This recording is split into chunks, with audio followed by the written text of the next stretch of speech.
बच्चों, अभी तक हमने पढ़ा कि हीरा और मोती का मालिक झूरी है और वह उन्हें बहुत प्यार करता है। झूरी की पत्नी बैलों को बिल्कुल भी पसंद नहीं करती है। झूरी की पत्नी का भाई गया है। एक बार झूरी ने अपने बैलों को गया के साथ भेज दिया।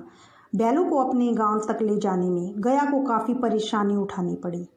गांव पहुंचकर गया ने उनके सामने सूखा भूसा डाल दिया। जब सब सो गए तो हीरा मोती रस्सी तोड़कर अपने मालिक झूरी के पास वापस आ गए।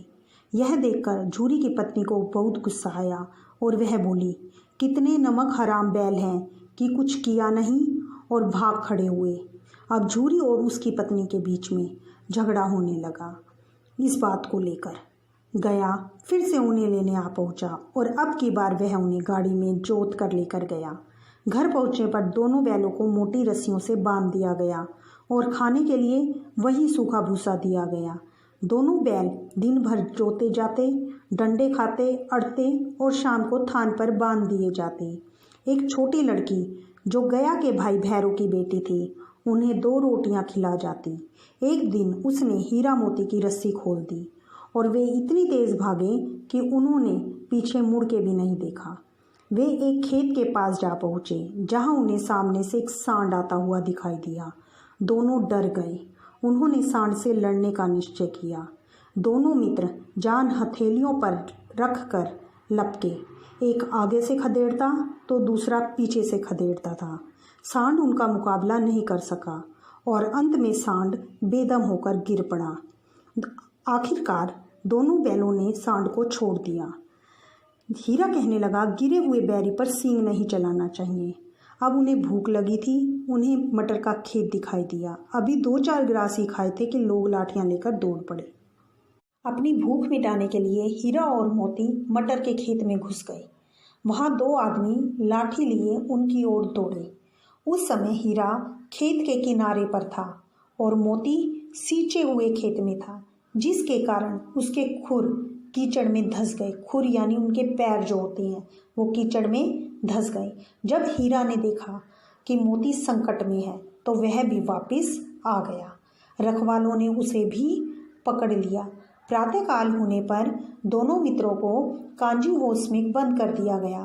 कांजी होस वह स्थान होता है जहाँ पर पशुओं को बांध कर रखा जाता है ताकि उनकी नीलामी की जा सके। दोनों मित्रों को जीवन में पहली बार ऐसा साबिका पड़ा, साबिका होता है वास्ता पड़ा था, कि सारा दिन बीत जाने पर भी उन्हें खाने को तिनका नहीं मिला। अब उनकी समझ में यह नहीं आ रहा था कि यह कैसा स्वामी है। इससे तो गया ही अच्छा था, कम से कम खाने को सूखा भूसा तो दे देता था। अब कांजी होस में कई भैंसें थी, कई बकरियां, कई घोड़े, कई गधे, पर किसी के सामने चारा नहीं था और न ही कोई चारा लेकर आता हुआ दिखाई दे रहा था। तब दोनों ने दीवार की नमकीन मिट्टी चाटनी शुरू कर दी, पर इससे तो उनकी भूख नहीं मिटती। रात को जब कुछ भोजन नहीं मिला तो हीरा के दिल में भी विद्रोह की ज्वाला दहक उठी। हीरा बोला, अब तो सहा नहीं जाता मोती। मोती ने कहा, मुझे तो मालूम हो रहा है कि प्राण ही निकल जाएंगे। हीरा, इतनी जल्दी हिम्मत न हारो भाई, यहाँ से भागने का कोई उपाय निकालना चाहिए। तो मोती बोला, आओ दीवार तोड़ डालें। हीरा, मुझसे तो अब कुछ नहीं होगा। मोती, बस इसी बूते पर करते थे। हीरा, सारी अकड़ निकल गई है मेरी। मोती, बाड़े की दीवार कच्ची थी। हीरा, मजबूत तो था ही।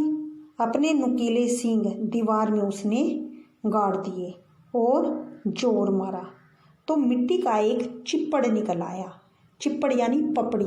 जब दीवार में सीलन हो जाती है तो दीवार के जो पपड़ी होती है, जो उसकी एक चिप्पड़ कहेंगे उसे हम, तो वो निकलकर बाहर आ गई थी।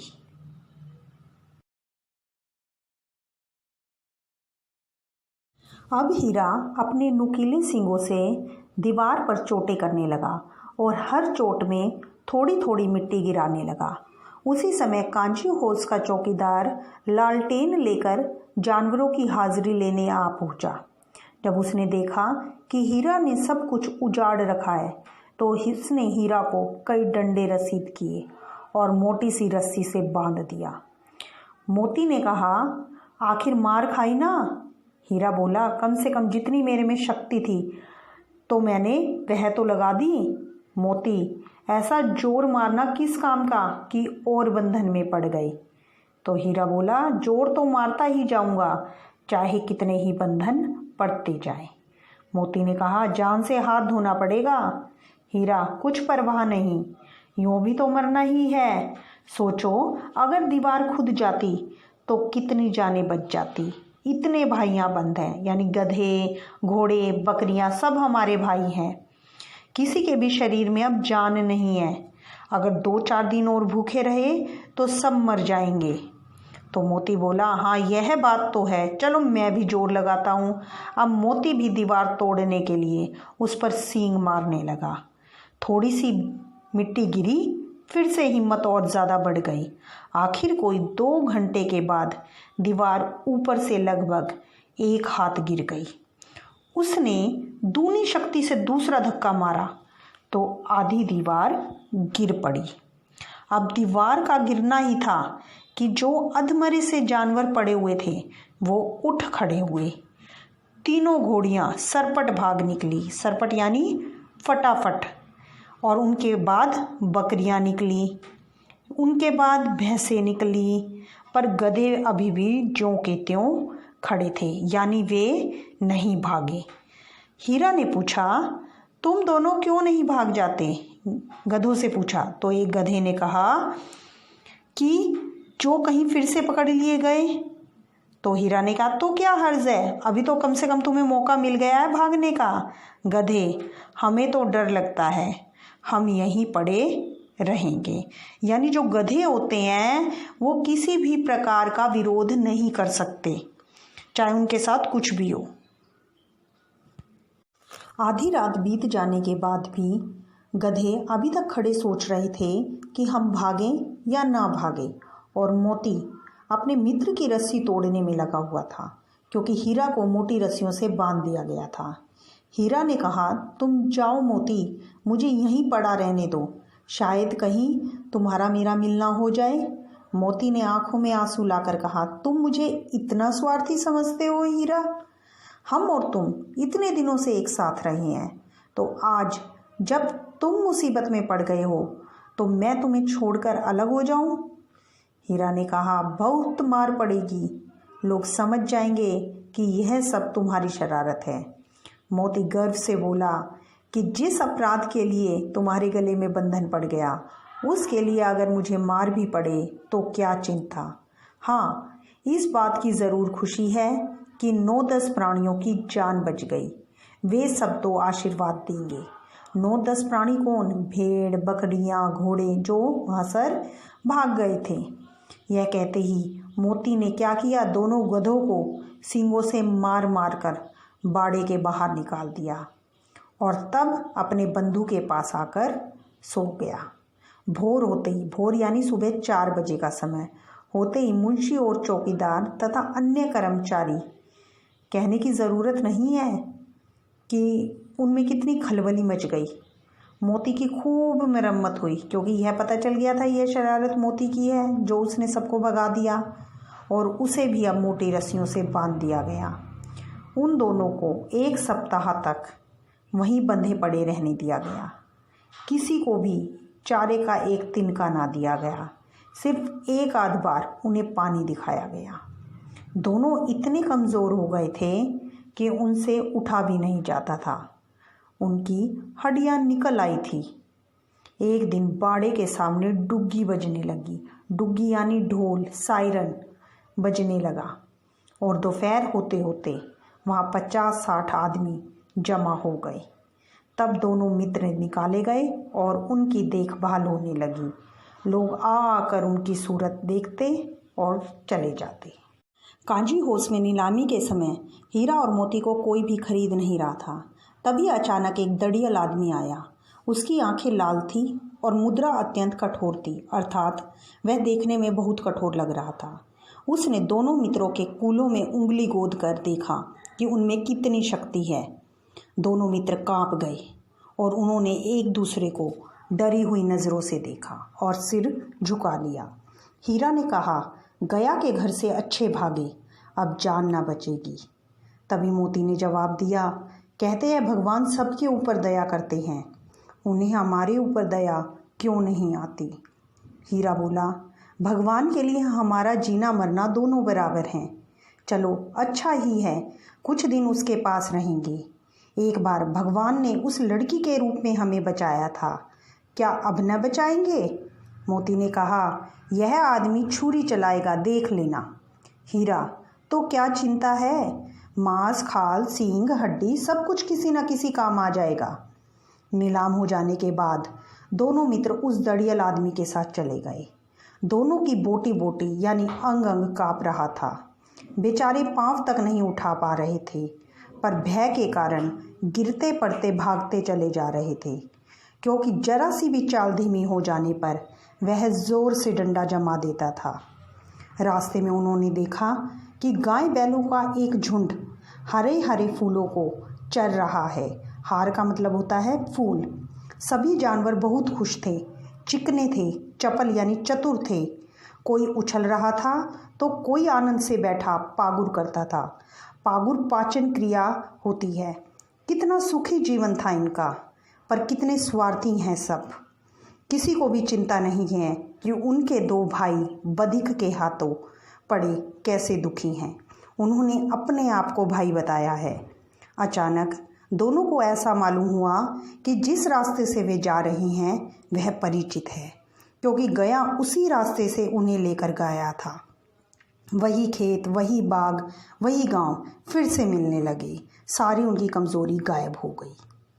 जब हीरा और मोती अपने परिचित रास्ते पर आ गए, तब मोती ने कहा, हमारा घर नज़दीक आ गया है। नगीच का अर्थ है नज़दीक। हीरा बोला, भगवान की दया है मोती, मैं तो अब घर भागता हूँ। हीरा, यह जाने देगा क्या? मोती, इसे मैं मार गिराता हूँ। हीरा, नहीं नहीं, दौड़कर थान पर चलो, वहाँ से हम आगे न जाएंगे।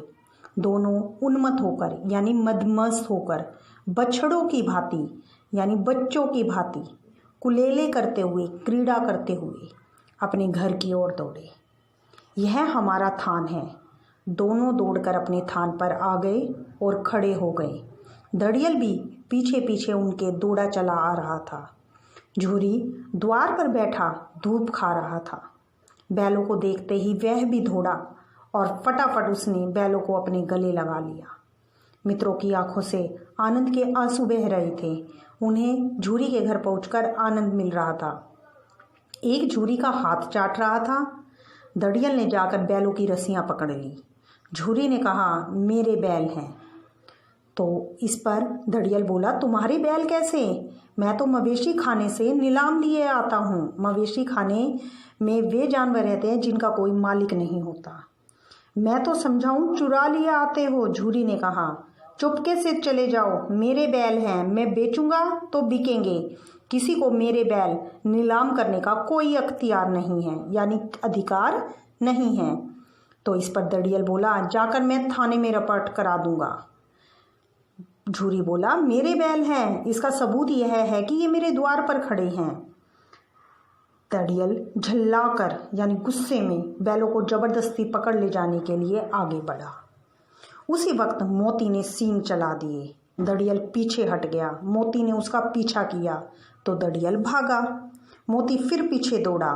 गांव के बाहर निकल जाने पर वह रुका, पर खड़ा दड़ियल का रास्ता देख रहा था। दड़ियल दूर से खड़ा धमकियां दे रहा था, गालियां निकाल रहा था, पत्थर फेंक रहा था, और मोती शूरवीर की भांति खड़ा था। जब मोती ने दड़ियल को भगाया तो दड़ियल हार मानकर चला गया। मोती अकड़ता हुआ वापस गांव की ओर लौटा। हीरा ने कहा, मैं डर रहा था मोती कि कहीं तुम गुस्से में आकर उसे मारने बैठो। मोती बोला, अगर वह मुझे पकड़ता तो मैं बिना मारे नहीं छोड़ता। हीरा बोला, अब नहीं आएगा। मोती, आएगा तो दूर से ही खबर लूँगा, देखता हूँ कैसे लेकर जाता है हमें। हीरा बोला, अगर उसने हमें गोली मरवा दी तो? इस पर मोती बोला, मर जाऊँगा पर उसके काम नहीं आऊँगा। हीरा, हमारी जान को कोई जान ही नहीं समझता।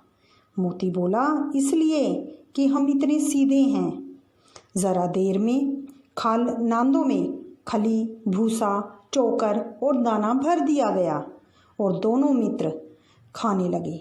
वे बहुत दिनों से भूखे थे। झूरी खड़ा दोनों को सहला रहा था प्रेम से और 20 लड़के यह तमाशा देख रहे थे। सारे गांव में उछाल सा मालूम होता था, यानी उत्सव सा मालूम हो रहा था। मालकिन ने आकर दोनों के माथे चूम लिए। उसे एहसास हो गया कि झूरी और बैलों में प्रेम है।